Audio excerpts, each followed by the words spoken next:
BNP আয়োজিত র্যালিতে মানুষের ঢল নামে, যা ফকিরাপুল থেকে কাকরাইল ছাড়িয়ে যায়। র্যালি পূর্ব সংক্ষিপ্ত বক্তব্যে দলের ভারপ্রাপ্ত মহাসচিব বলেন, সরকারের হাতে দেশের স্বাধীনতা ও সার্বভৌমত্ব নিরাপদ নয়। 40 বছর পর জনগণ আবারও তা বুঝতে পেরেছে। 40 বছর পরে আমার করিডোরের মধ্য দিয়ে আমার দেশের স্বার্থকে আজকে বিপন্ন করা হচ্ছে। আজকে আমার বন্দর নেওয়া হচ্ছে, আমার দেশের স্বাধীনতা বিপন্ন হচ্ছে।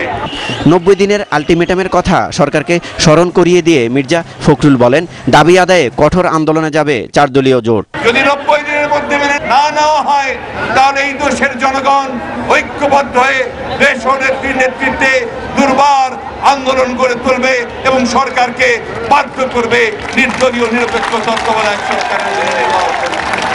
এ সময় কেন্দ্রীয় নেতারা অভিযোগ করেন, দেশের সার্বভৌমত্ব আজ হুমকির মুখে।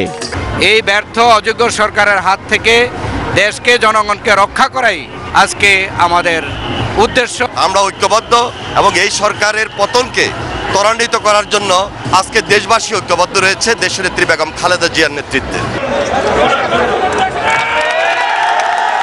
র্যালির যাত্রা শুরু হয় বিকেল 4:30টায়। ব্যানার, ফেস্টুন, সুসজ্জিত ঘোড়ার গাড়ি, ব্যান্ড পার্টি আর বিশাল দলীয় পতাকায় নতুন রূপ নেয় র্যালিটি।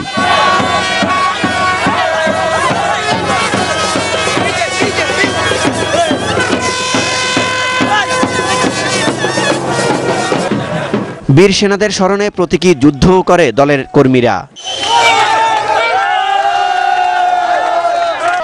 মিছিলটি কাকরাইল, শান্তিনগর, মালিবাগ ও মৌচাক ঘুরে মগবাজার গিয়ে শেষ হয়।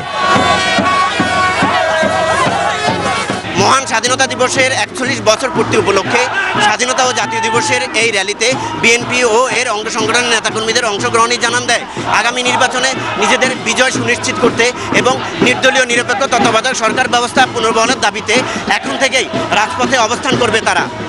শিবলি চৌধুরী, কায়েস, দিগন্ত টেলিভিশন, ঢাকা।